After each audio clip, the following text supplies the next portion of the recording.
Hey guys, how's it going?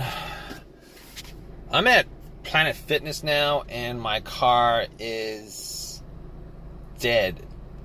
Man, I did like 2 hours exercise, sweaty, ready to go home, got in my car, ready to turn that on.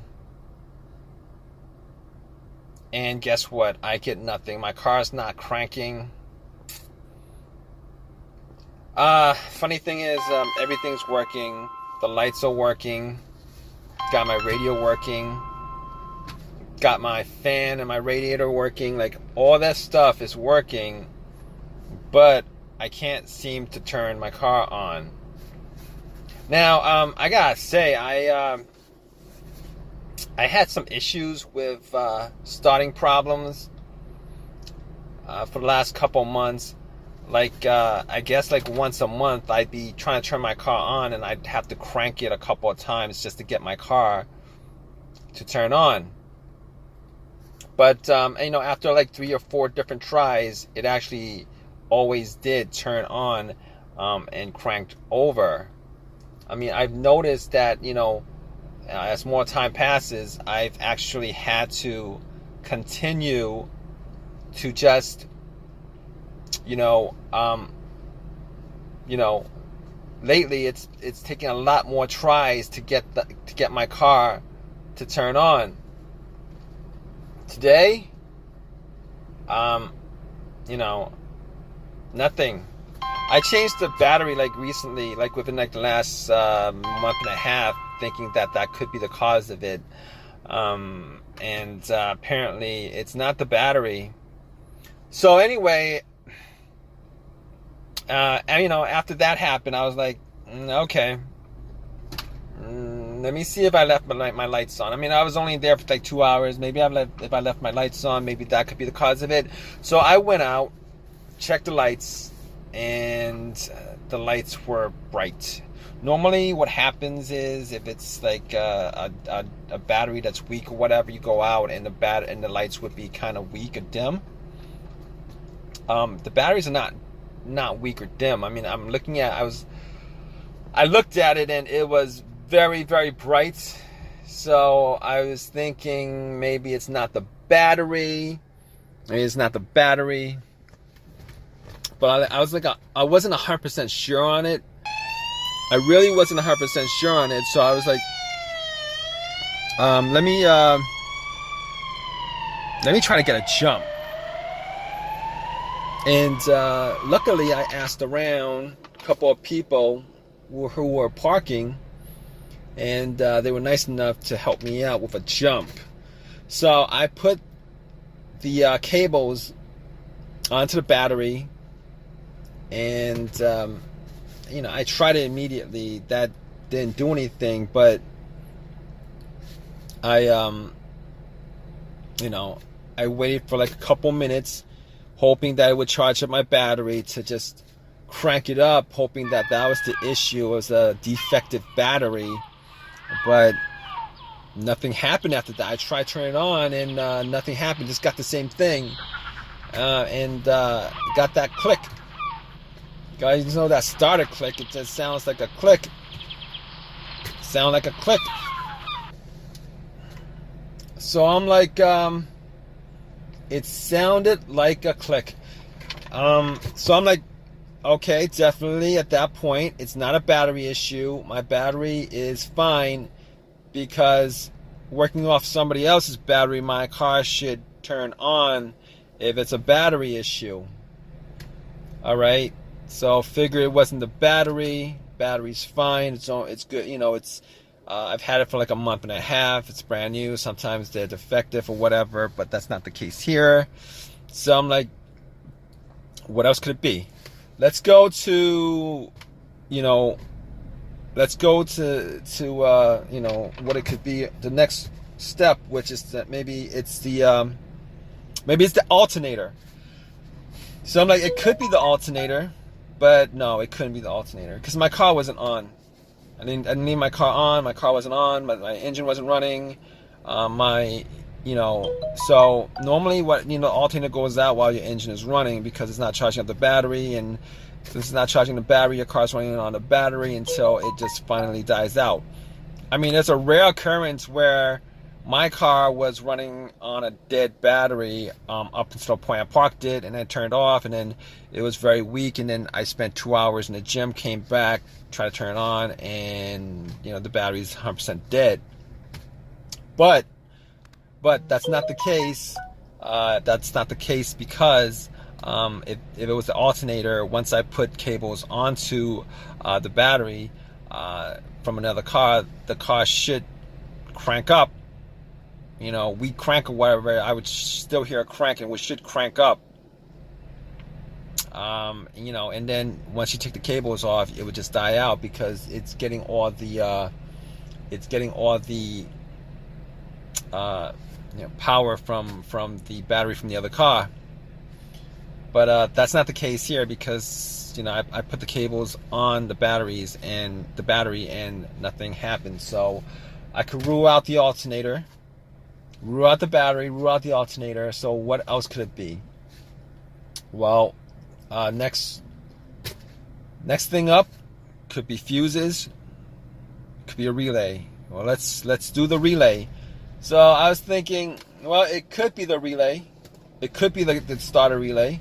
I know it's not the fuel pump relay, because if it's just the fuel pump relay, this car would actually crank. It just wouldn't crank over. So I could rule out the fuel pump relay. It could be it could be the relay to the computer also, but I'm not even gonna go there. So the fuel pump starter. Let's the work of the starter relay. Is it the starter relay? So the relay actually does what it does. It relays electricity when you try to turn on to the starter, and I hear clicks. I hear clicks every time I try to start up, and that tells me that it's not. That tells me that it is not the relay that's causing it, because if it was a relay that was causing it, I wouldn't hear clicking. I wouldn't hear click every time I try to, because what happens is that's the solenoid you're hearing clicking, but the starter motor is not engaging. So I hear click, but okay. So moving on from that. I'm not 100% sure of it, not 100% sure of that, but let's move on. Fuses. It could be a fuse, but generally the 2 times that I've had issues with a fuse blown out and a no start issue, I've had this maybe twice since I've ever owned a car. So the first one was, the car cranked up, but it wouldn't turn over, and I went through, trying to figure out what that was, but it became, it was a fuse that was causing it. That's what was causing it. The car cranked, but it wouldn't turn over. And as far as trying to figure out, what's causing it, could be a whole bunch of other things causing it. Fuel pump, most likely a fuel pump, but it wasn't the fuel pump. Once I did a little fuse test to see which was good and which was bad, found out the bad fuse, popped it out, popped another fuse in, and it cranked over without a problem every single time. But that's not the situation here, because there's no crank at all. There's no crank at all. So that's not the situation here. The other time that I had a problem with fuse that caused a no start situation was no power to the car at all. I tried starting the car up, no power. It was as if somebody took the cables off the battery. Absolutely 100% dead. 100% dead. And it turned out, it was an Acura. It turned out to be a main fuse that connected the battery to the fuse box, and that was blown, which pretty much cut off all the power to the car. But that's not the situation here. It's not the situation here because, you know, I got everything still working. The lights work, you know, everything on the dash looks good. Everything on the dash looks good. Everything looks good, you know. So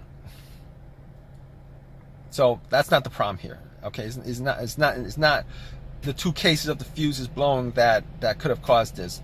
I mean, it could be, you know, something else with the fuses, another fuse that's blown, but I don't think that's the case. I don't think that's the case with this car, and not that I could actually test it out 100%, but I mean, just hypothetically speaking, I don't think the fuse is the cause of it. So if it's not any of those causes, I'm gonna guess that it's my starter. It's not starting, it's not cranking. I'm not hearing anything from the starter cranking. So I'm like, I mean, there's a couple ways I could test it. I could, you know, try to bump the starter. Well, that's not actually testing it. That's just hoping that it has one crank left to crank it up, you know, hitting the starter and stuff like that. I mean, that could work, but I'm not going to do it because I don't have a long enough crowbar, and I got to find out where the starter is on this car. Sometimes it's really not, you know, it's really not, you know, in a place where I could actually bump it. I mean, I could put a wire to it and then try to start it up, see if there's a test. I'm not going to do that right now because I don't have to choose to do it. But at this point, I'm going to assume it's a starter. And the reason why I didn't go there to begin with, I didn't assume it was a starter to begin with, is because I changed the starter out 8 months ago on this car. Changed it out 8 months ago on this car. What are the chances that 8 months later I maybe put in like I don't know, 8,000 miles on this car within 8 months? And what are the chances that it is, you know, that's the problem? Because I didn't, you know, you put a new starter, you're hoping you get maybe over 100,000 miles on the starter itself. But the starter I bought was a rebuilt starter. I've had issues with rebuilt stuff before. I bought a rebuilt alternator from AutoZone before, and that thing lasted me like 6 months before my car was having issues. I know somebody who bought a rebuilt alternator, and the guy immediately started having issues once he popped it in because it wasn't charging the battery right.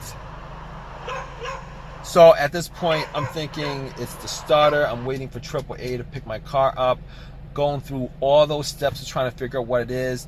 Now, I can't really say 100% for sure because I'm not actually out there testing it, but just from deductive reasoning on my part, I'm going to say it's the starter. And it kind of sucks that it's the starter because now I'm going to have to put some time in, you know, with this issue, and I've already put in maybe 45 minutes already. I'm waiting for an hour for AAA to come and get my car, and on top of that, I'm gonna have to either spend some time myself to put it in or pay somebody some money to put it in again. And that starter is warranted for I don't know what, a year or whatever, but it's warranted, and it kind of sucks because it's not actually the warranty that's the issue. It's paying, either putting the amount of time in to get the starter, paying somebody to put in the starter. You know, I gotta pay again to have that done, or spend some more time to do it myself. It's really a pain. It's really a pain in the butt, and I really do not want to do it. Last time I paid somebody to do it, I'm going to see if I could probably do it myself because I don't want to spend that extra money. It kind of sucks. But it is what it is. I mean, right now, I'm thinking it's the starter. I was hoping maybe it would have been something simple. Would have been great if it was something simple. I'm sweating. Just did 2 hours, I'm sweating, and all right, guys, I'm just babbling on right now. I'm hoping AAA just comes, stops by to tow my car really within the next 30 minutes. But I know I'm gonna wait an hour for them to get here. But I'm gonna keep you guys updated. All right, guys. All right, guys. So yeah, got that starter put in. It was a starter. and that actually just sucks. It was the starter that was causing it. Oh man. So I had to pay somebody to do it. Sucks. You know, I'm like within a year, within 8 months now, I had the starter put in twice. And this stuff shouldn't happen, but if you guys know anything about, you guys know anything at all about rebuild stuff, you know, rebuild stuff, they only rebuild like a part of the stuff, part of it. Like the part that's broken is the part they rebuild, and all the other components on the you know, on the starter, alternator, whatever is being rebuilt, that's got the same mileage that it had on there originally. So, I mean, I did not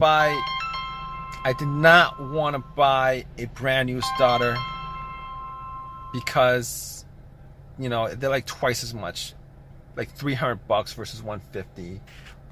You know, had warranty on it, so I got the starter anyway, warranted. You know, it's still warranted, but still, I didn't want to pay any more than I need to. Already complained to them about it, but you know, they're not going to give me money to get it redone. So, but that's just what it is. That's probably why it's warranted to begin with. But anyway, hope you guys enjoyed this video, or I hope it has helped you out. Please give me a thumbs up. If you guys got any comment, please comment, and please subscribe, guys. All right, take care.